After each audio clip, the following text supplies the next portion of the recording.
My goal as a creator is to share the useful things I learned from my experience. So on the note of sharing my experience, today I wanted to share 2 money rules that changed my life. These 2 things helped me feel more confident with money and were the basis for allowing me to get started on some huge financial goals, including accomplishing $40,000 of debt payoff over the past year. I think the principles around money are the same whether you make $1,000 or $10,000 per month. Obviously, with less money comes less options and opportunities because more of your money has to be going to your fixed expenses to keep you alive. And I've always been transparent with the fact that right now I have extra money to put towards my financial goals, but I started my money habits when I was living off $1,000 a month as a grad student. And these habits and rules that I implemented when I didn't have any extra money are what have carried over now and allowed me to use the extra money I have wisely towards my financial goals. Real quick, I'd really appreciate it if you toss this video a quick like and hit subscribe if you want to follow along on my financial journey. Okay, now let's dive in.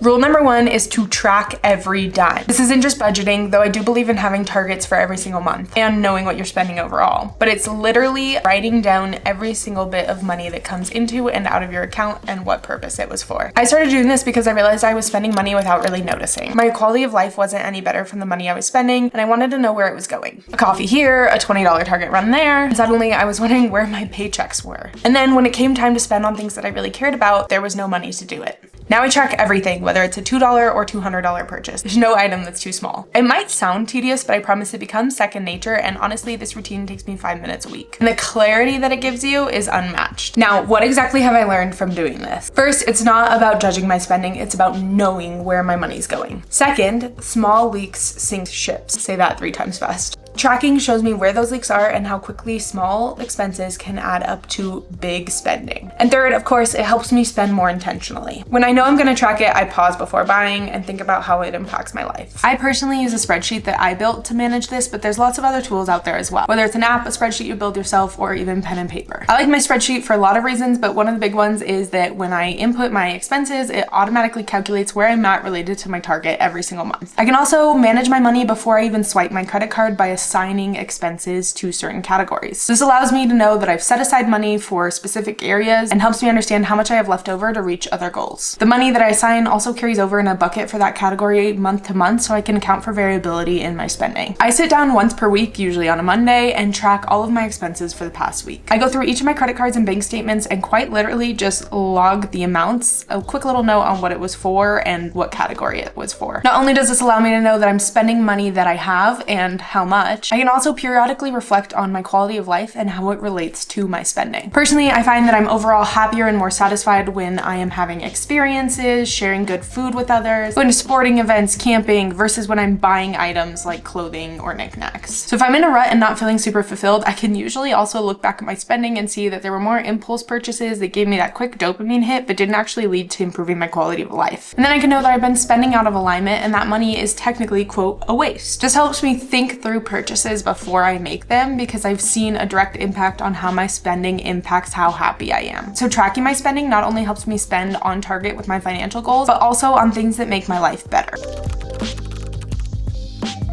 Rule number 2 is to save before you have to spend, aka fall in love with sinking funds. A sinking fund is just a savings account with a job. Instead of keeping all your money in one bucket without really assigning it, I physically separate my savings by categories. Some of my sinking funds include travel, car maintenance, gifts, emergency fund, of course, and I have one for concert tickets. Okay, so why do sinking funds work? First, it stops me from accidentally spending money that I need for something else. Second off, it gives me permission to spend because the money is already set aside. And finally, I don't feel guilty booking a flight or paying for repairs or buying someone a gift because that money is there for that purpose. I have my sinking funds in a savings account with Ally. This is not sponsored, but I will put a referral link down below if you're thinking of opening one anyways. I like Ally because it allows you to have different buckets within one account, so you don't have to open separate savings accounts in order to separate your money physically. My spreadsheet also allows you to assign money to different savings, and those amounts roll over every month so you can see your bucket grow that way if you just want one account. But I like having the buckets within the savings account because it allows me to organize my money within that account as well. This one change helped me go from constantly pulling from savings or not having enough money at all to being ahead of my expenses. Now, sinking funds are great for managing stressful life things. I call these my adult sinking funds. A big one for me is car maintenance. I've been tucking aside $75 a month for car maintenance, and now all of a sudden I have over $700. When repairs need to happen, I am way less stressed about it because the money is there. And this helps me save money in other ways too, because one big thing for me is, should I get a new car car. My car has 175,000 miles on it. Is it gonna need a huge repair? Should I just get a new one instead? But because I have money set aside in savings for car maintenance, I'm a little bit less stressed about if something were to happen because I know that I can pay for it. Or this could also serve as part of a down payment on a new car if for some reason my engine completely blew. It also makes it easier for me to not avoid doing that regular maintenance to keep my car going longer because I have the money to do those things. So this is allowing me to go without a car payment every month even longer, which will then allow me to save up for a car and be able to buy it in cash instead of having a payment at all. But sinking funds aren't just for boring adult things. They're also great for improving your quality of life. My favorite sinking fund is my travel sinking fund, and I've made it a priority. I save the most for this fund every single month. I've gone on some trips with friends without guilt because I know that I have the money there, and Jake and I are currently planning a trip to Japan in the fall that is already funded from our sinking fund, so we don't have to scramble to save money. We can just enjoy the planning process. And then of course credit card points help this be cheaper. You can check out my video on that. So those are my two simple and easy to implement life-changing money rules. 1, track every single dime, and 2, give every dollar a job with sinking funds. These habits might sound small, but they've given me peace of mind, control, and confidence, all while accomplishing huge goals like paying off my debt. If you're looking for a place to start, these rules will make a difference, I promise. Let me know in the comments, do you already implement these rules or anything like them, or are you gonna start now? And if you found this helpful, don't forget to like and subscribe and share it with someone who might need a little bit of a financial reset. Thanks for watching, and I'll see you in the next one.